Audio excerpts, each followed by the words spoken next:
el programa Juntos en Cuarentena, conversando con distintos amigos, amigas de América Latina. El día de hoy estamos muy contentos, pues tenemos la ocasión de poder compartir y conocer la realidad de lo que está pasando en el hermano país de Colombia. Y para ello hemos invitado a una persona muy importante en todo lo que es el tema de la educación latinoamericana, nuestro querido amigo Marco Raúl Mejía, quien está al otro lado, por allá por Bogotá seguramente. Un abrazo, Marco, ¿cómo estás?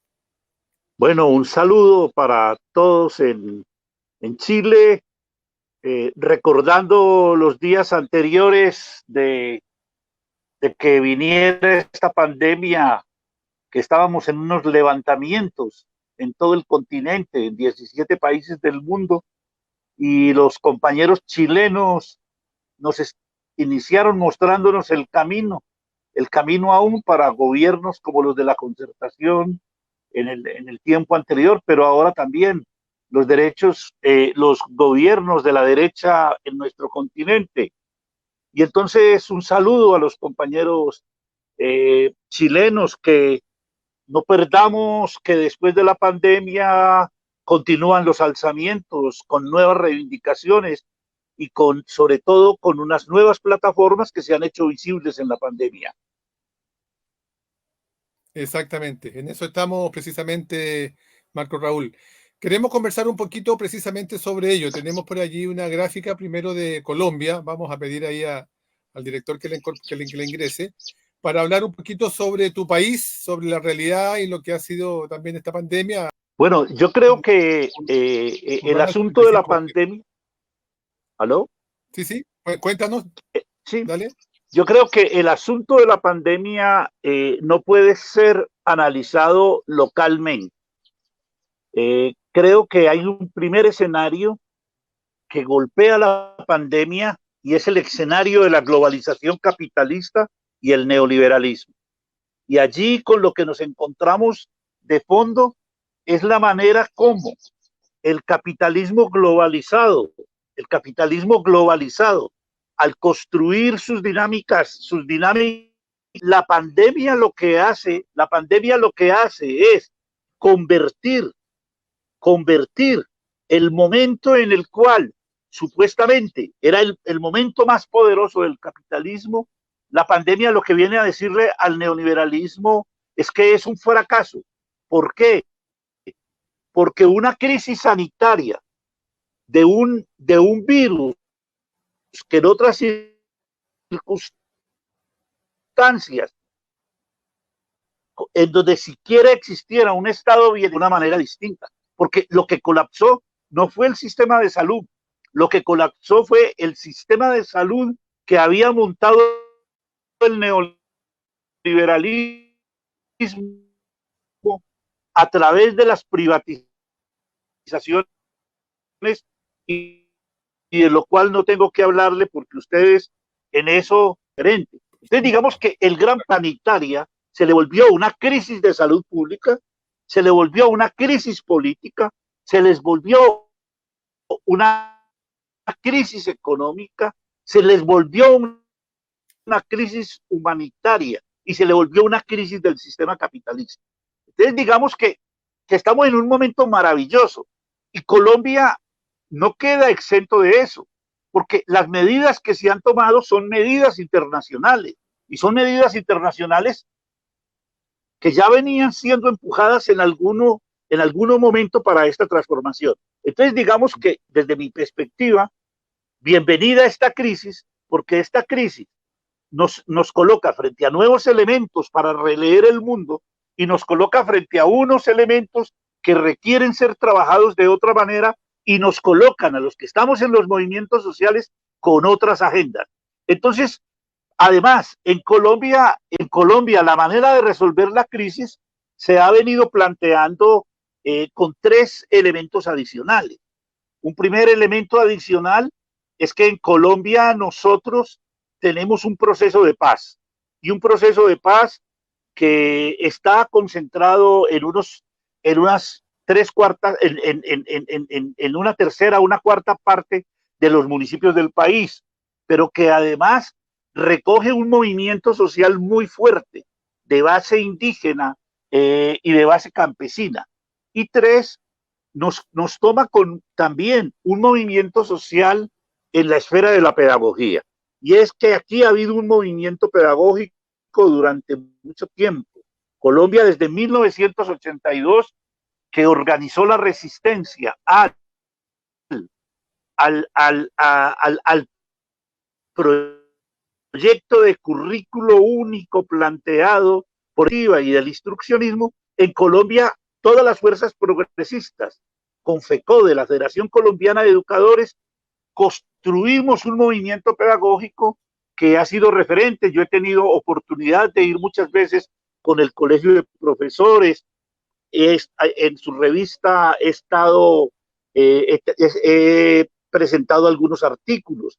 Entonces, digamos que el coronavirus en su forma global se manifiesta, pero comienza a tener particularidades en nuestros países. Y aquí en Colombia, entonces, toma las particularidades de un país que tiene movimiento social y que luego les podré contar, por ejemplo, cómo el movimiento indígena hizo confinamiento en sus resguardos mucho antes de que lo hiciera el gobierno y además como medida de protección para la muerte de sus dirigentes. Ustedes saben que llevamos entre el proceso de paz y este momento cerca de 800 dirigentes sociales asesinados. Exactamente. La realidad de Colombia la sabemos y la verdad que nos duele a todos, Marco Raúl. Y en esa perspectiva, los movimientos indígenas, los movimientos sociales han asumido la preocupación por la defensa de la vida hoy día también frente a este virus. ¿Cómo se ha manifestado allá y particularmente lo que nos querías comentar de los pueblos originarios?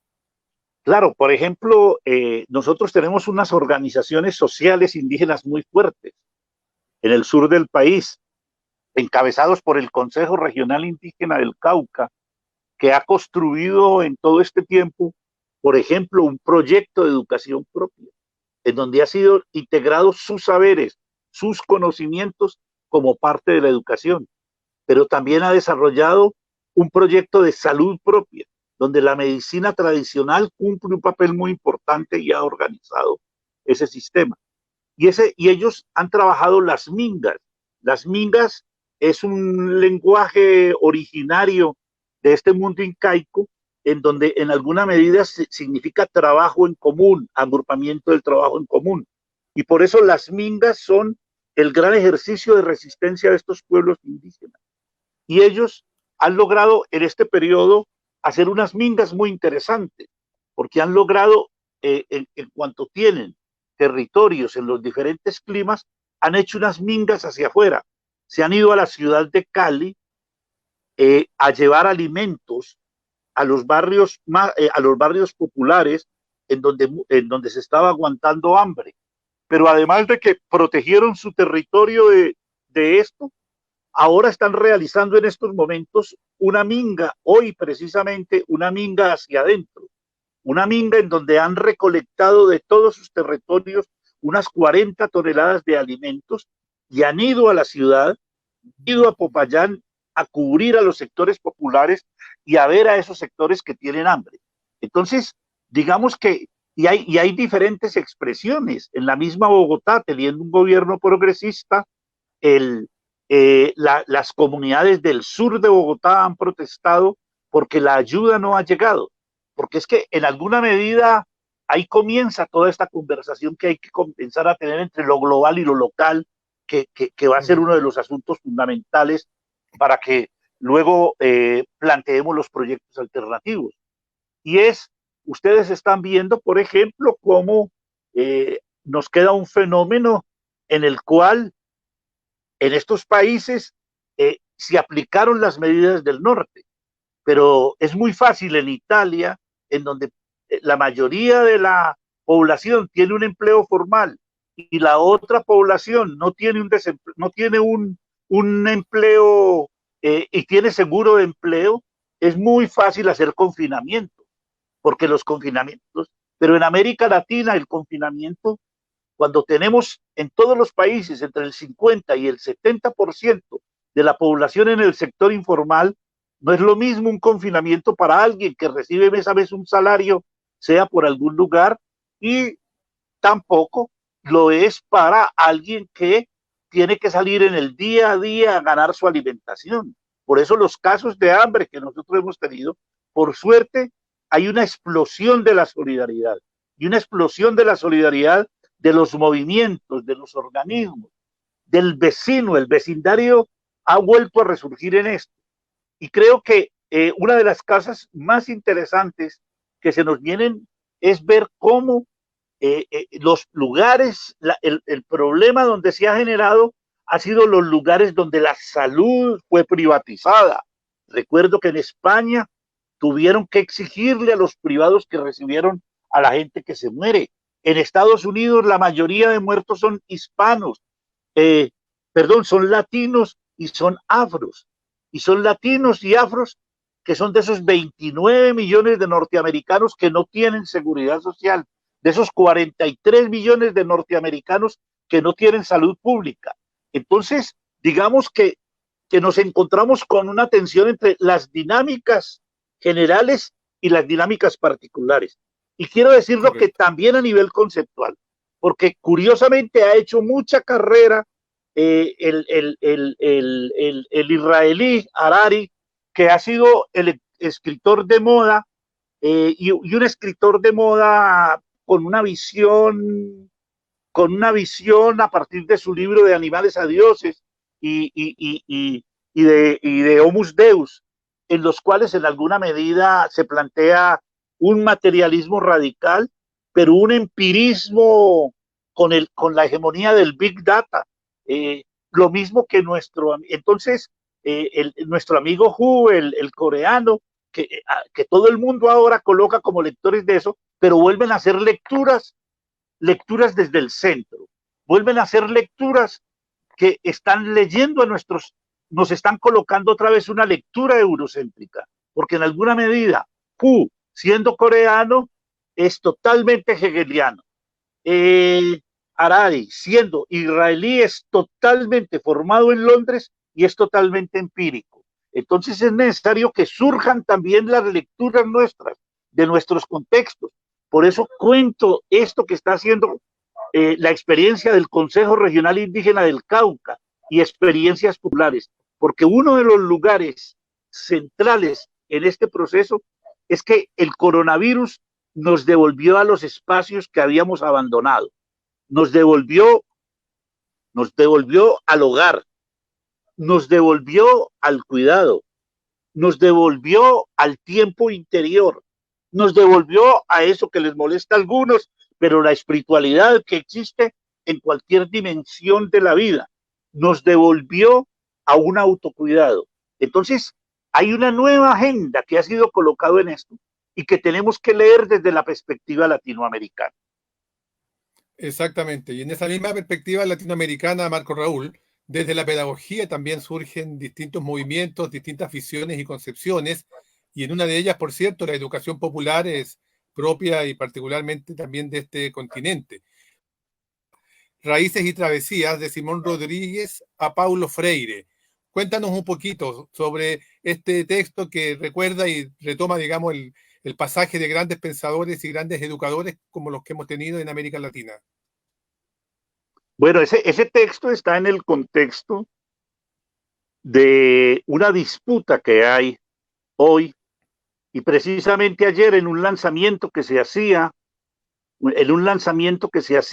en la Universidad Pedagógica de Colombia con presencia de compañeras de Argentina, Brasil y un compañero de Venezuela, mostrábamos cómo el asunto central hoy era que teníamos las condiciones para hablar de una pedagogía y una educación latinoamericana, y que esa educación y pedagogía latinoamericana tenía muchas manifestaciones, pero que es unas manifestaciones que tienen una historia.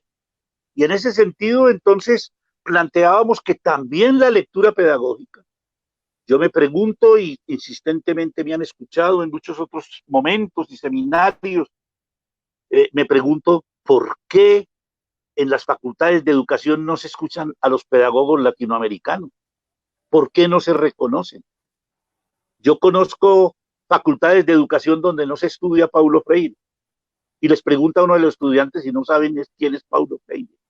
Entonces, digamos que ese texto se inscribe en un planteamiento más general mío, y es que las pedagogías latinoamericanas hoy son un cuarto paradigma pedagógico en la modernidad.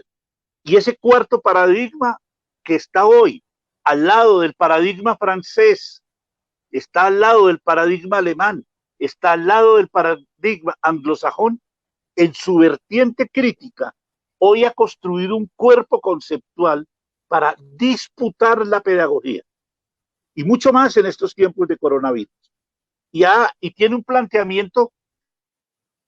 Tenemos aquí, estamos con Marco Raúl Mejía, pedagogo colombiano, importante crítico, pedagogo crítico, autor de varios libros, varios textos, que nos está entregando una visión muy completa respecto precisamente de la pedagogía, la educación popular y su aporte a lo que ha sido la cultura latinoamericana, y nos planteaba que en realidad hoy día la educación popular como elemento conceptual está también a la altura de discutir y, por cierto, trascender más allá de solo América Latina, y se ha instaurado como una propuesta concreta y certera de una visión sobre lo que debiera de ser la educación y la pedagogía, no solo en América Latina, sino que en el planeta entero.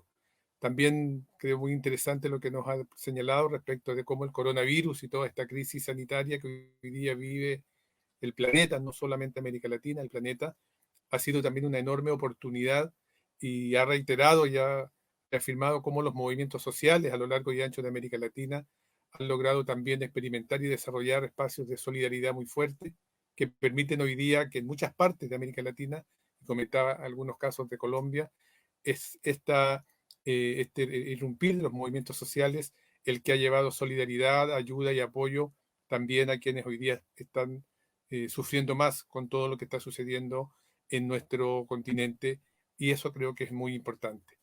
Está, por ahí estamos. Hola. Hola, Marco Raúl, estábamos precisamente haciendo un pequeño resumen y estabas tú hablando sobre la educación, la educación popular, y este texto que tú nos entregabas hace pocos días atrás. Sigamos con tu relato. Bueno, listo. Entonces, esa pedagogía latinoamericana tiene 7 elementos que le permiten disputar con todas las pedagogías, en todos los escenarios, con todas esas características. Un primer elemento es que esas pedagogías latinoamericanas tienen una construcción histórica. Y ojo, una construcción histórica que las diferencia de las construcciones históricas de las concepciones liberales sobre educación. Por eso para nosotros, Simón Rodríguez, y en mi texto traigo algunas citas para diferenciar, y la discusión que tenía Simón Rodríguez con Sarmiento, con la concepción de Sarmiento, y esas conversaciones que él tuvo con Andrés Bello al final de su vida en Chile, en las cuales en algunos lugares aparece claramente la diferenciación entre lo que significaba educar al pueblo, en donde había una diferencia para Rodríguez, para Bello y para Sarmiento. Entonces, digamos que podemos mostrar que esa educación popular tiene una historia, porque a veces algunos dicen, no, es que educación popular es Paulo Freire. No, la pedagogía latinoamericana es mucho más clara. Cuando yo hablaba de esto el año pasado, que me invitaron a la Feria del Libro en Cuba, eh, apareció un muchacho y me decía, qué bueno que aparezca esa versión, porque es que aquí de educación popular no solo habló Martí, aquí habló Caballero, aquí habló Maceo, aquí habló Mella. Es decir, tenemos que volver a nuestras raíces para encontrar la manera como se constituye. Yo creo que ustedes deben volver a Andrés Bello, reelaborar, ver esas discusiones que se dieron al comienzo de la universidad y de la educación chilena, que nos permite ver y poder profundizar. El segundo elemento es que hoy la educación latinoamericana, y específicamente la popular en la que yo me muevo, porque yo me muevo en una, y no hay una educación popular, hay educaciones populares. y es la maravilla, ya tenemos educaciones populares y nos podemos diferenciar en algunas conceptualizaciones con otras. Entonces, digamos que hay un cuerpo conceptual que fundamenta el quehacer. Nosotros decimos que hay 12 grandes puntos, pero una propuesta para todo y para todos los ámbitos. Y por lo tanto, construye con especificidad el ámbito al donde va. Por eso educación popular no es solo educación de adultos. Por eso educación popular no es solo educación a los sectores populares en los barrios, en las barriadas populares. Es que hoy hay un horizonte epistemológico en el cual se fundamenta epistemológicamente las educaciones, y es educaciones desde el sur. Y cuando decimos desde el sur, no es un problema geográfico, es un problema político, una mirada política sobre la educación. Y la manera como hoy el capitalismo, que hizo una primera homogenización biótica, donde convirtió a la naturaleza en mercancía y convirtió el método científico en el único método de conocer, ahora, luego hizo una homogenización cultural, y esa homogenización cultural se realiza a través del eurocentrismo, constituyendo el relato de la ciencia y del conocimiento europeo como la única verdad. Y ahora viene el asalto del capitalismo neoliberal en su forma globalizada a través del STEM, el proyecto STEAM, que es lo que mueven las pruebas PISA, que se llama STEAM por el acrónimo de S, Ciencias Naturales, T, Tecnología, E, Ingeniería, M, Matemáticas y A, antes de M, A, STEAM, que sería lo único importante de enseñar para poder vivir en el mundo globalizado y que está a la luz de toda la discusión tecnológica que se da. Y entonces nosotros decimos, hay un horizonte epistemológico distinto, un horizonte epistemológico que construye humanidad de otra manera.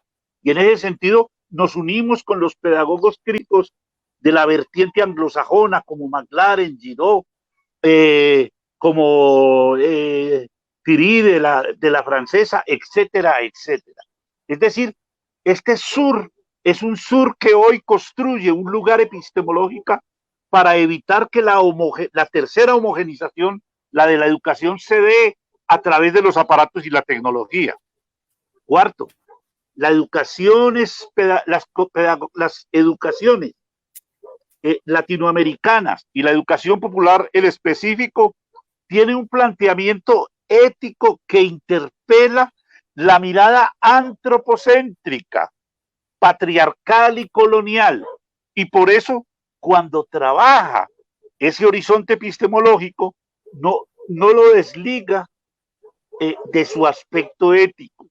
Y en ese sentido plantea una perspectiva biocéntrica, una perspectiva donde enfrentando la primera homogenización, nos tenemos que reconocer como parte de la naturaleza y tenemos que salir de esa mirada que construyó en el racionalismo y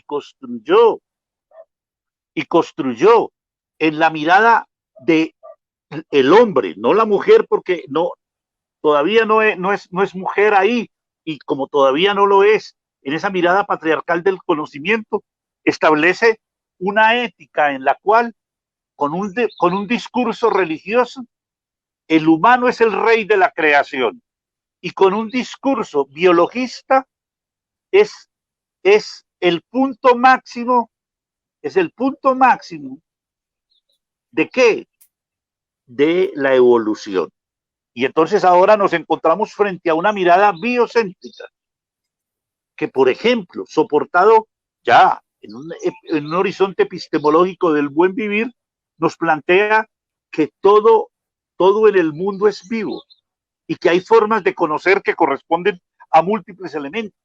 Pero eso significa despojarse de la mirada antropocéntrica para poder organizar esa dinámica. 5. Esta, como corresponde a toda educación, tiene que tener una propuesta pedagógica. Y en ese sentido, la educación popular y algunas vertientes, perdón, de la versión latinoamericana ha desarrollado una propuesta pedagógica basada en 3 dinámicas. 1, diálogo de saberes. Diálogo de saberes para construir la intraculturalidad. No es posible, sino desde mi identidad, ir a interlocutar en la cultura, en la sociedad. Por eso se dan todos estos procesos de dominación y de control. Pero 2, no es diálogo de saberes para construir un mundo autocentrado. Es diálogo de saberes que requiere confrontación de saberes. ¿Y para qué se da la confrontación de saberes? Para encontrarme, discutir, disentir del otro, de la otra. Y entonces ahí surge la interculturalidad como parte de la propuesta pedagógica. Pero también para diferenciarme de aquellos que tienen un horizonte simplemente, como está pasando en este tiempo, que mucha gente que viene del pensamiento crítico, obnubilada por la cuestión de la tecnología, entonces ahora dice, llenemos las escuelas de tecnología. A ver, esto es ferretería. Necesitamos llenar las escuelas de un sistema cultural en donde la tecnología de este tiempo entre relacionándose con el otro. Y entonces tenemos que confrontar, y tenemos que confrontar ¿para qué? Tercer aspecto de la pedagogía de la educación popular, negociación cultural. Construimos mundos con la educación, pero los construimos con los otros y las otras, que le dan forma a que somos humanamente diferentes, culturalmente diversos, viviendo en la naturaleza una. Y ahí se da un fenómeno de transculturalidad. Me encuentro con gente de muchos lados, de muchas condiciones, pero tenemos un proyecto común. Y ese proyecto común, en el sentido freiriano, es reconocer que la educación por sí sola no transforma el mundo, pero que la educación sí transforma a las personas que van a cambiar el mundo.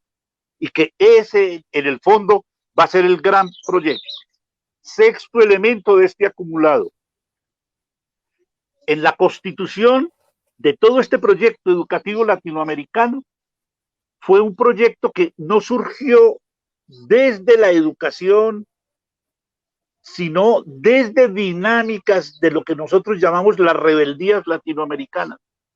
Y esas rebeldías latinoamericanas construyeron proyectos educativos que fueron llamándose de distintas maneras. Los indígenas luego lo llamaron educación propia, luego algunos por otras razones lo llamaron decolonial, por otras razones otros lo llamaron comunitario. Nosotros lo llamamos o nos acercamos por nuestras historias personales. Yo tengo en el último libro que les mencioné, que acaba de salir, tengo 20 formas de esas educaciones y pedagogías. Y en ese sentido, esas pedagogías no surgieron, ni en esas educaciones surgieron autónomamente, ni surgieron autárquicamente, surgieron en relación con procesos y dinámicas, por ejemplo, de esas rebeldías latinoamericanas.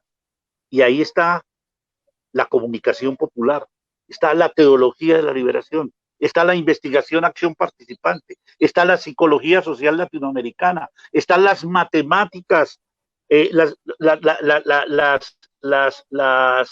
las matemáticas culturales, están todas las dinámicas que se han movido a través de esto del teatro del oprimido. Es decir, las educaciones latinoamericanas se constituyeron en el corazón de las rebeldías.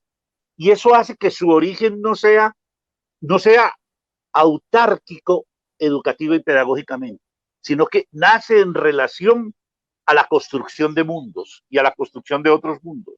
Y en ese sentido, tiene una matriz inter y transdisciplinaria que no es el discurso eurocéntrico de juntar disciplina, sino que es de juntar acciones, de juntar prácticas, de juntar organizaciones.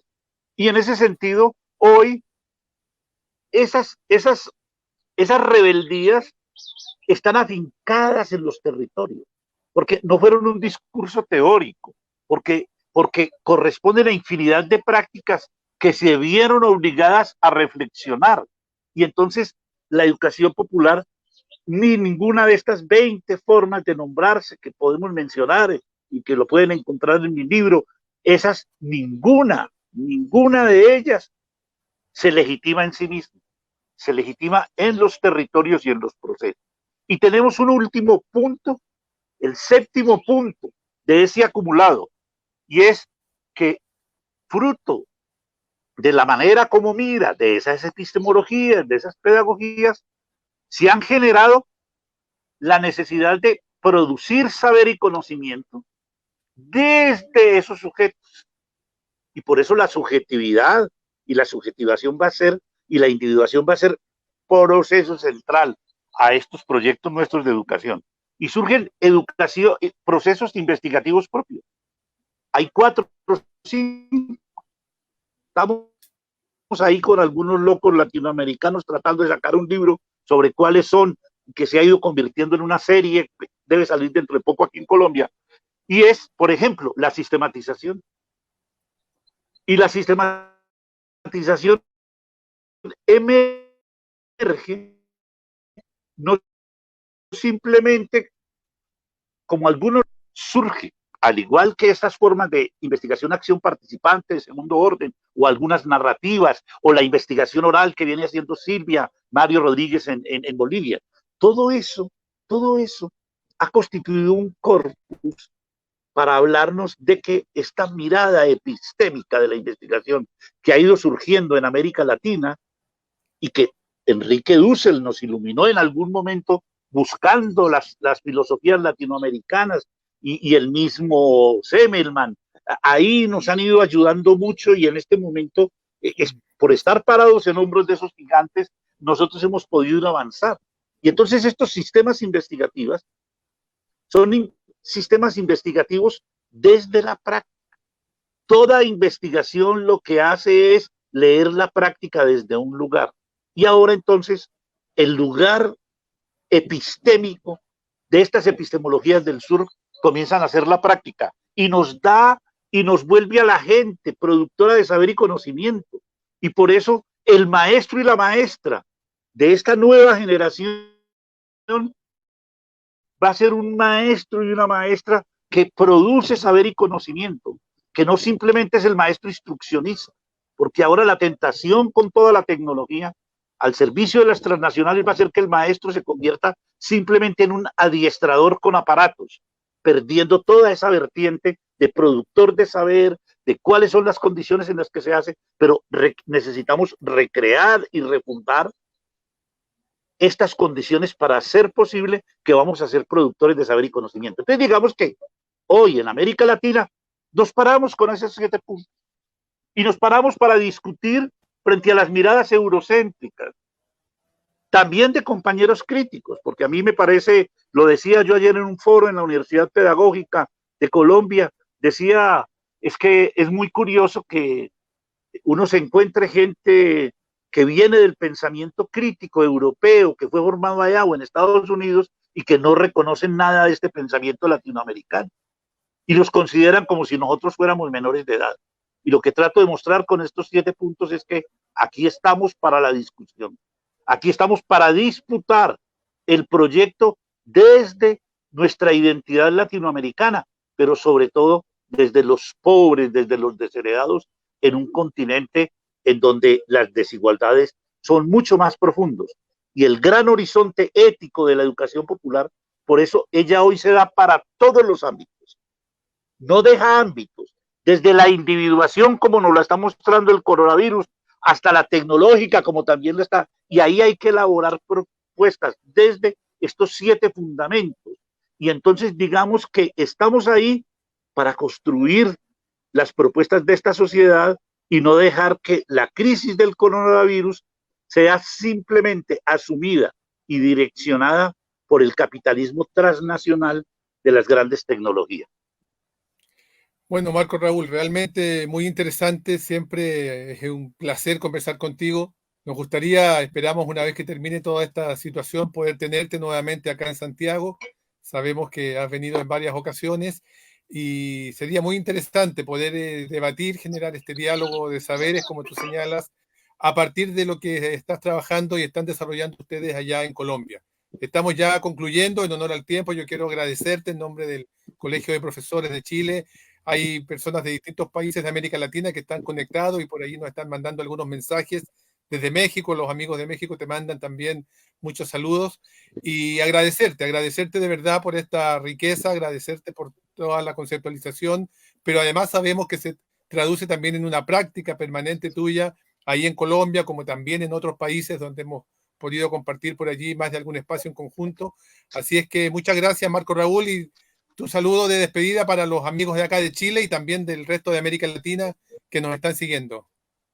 Bueno, un abrazo para todas y todos. Recuerden, son tiempos maravillosos. Nos están colocando el miedo como frontera para leernos desde el miedo y nosotros tenemos que leernos desde la creatividad.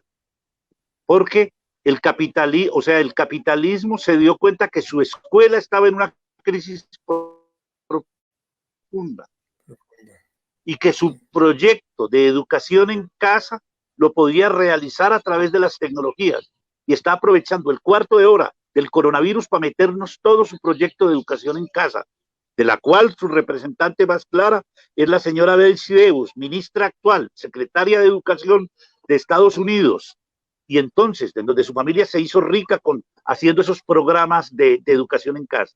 Entonces, digamos que hoy se abre un camino inexplorado, pero nos toca a todas y a todos, y por suerte al mismo capitalismo, reinventar la educación, reinventar la escuela, y para que las luchas de los maestros del continente sean luchas unidas, y que el movimiento pedagógico resurja en este continente como un puño para construir la escuela que sea para todos los seres humanos, no simplemente al servicio del capital. Exactamente. Muchas gracias, Marco Raúl. Un abrazo fraterno también desde la distancia, con la esperanza de poder tenerte por acá pronto y a seguir luchando, a seguir trabajando por esa educación popular y por esas educaciones populares latinoamericanas. Un agrado siempre, Marco Raúl.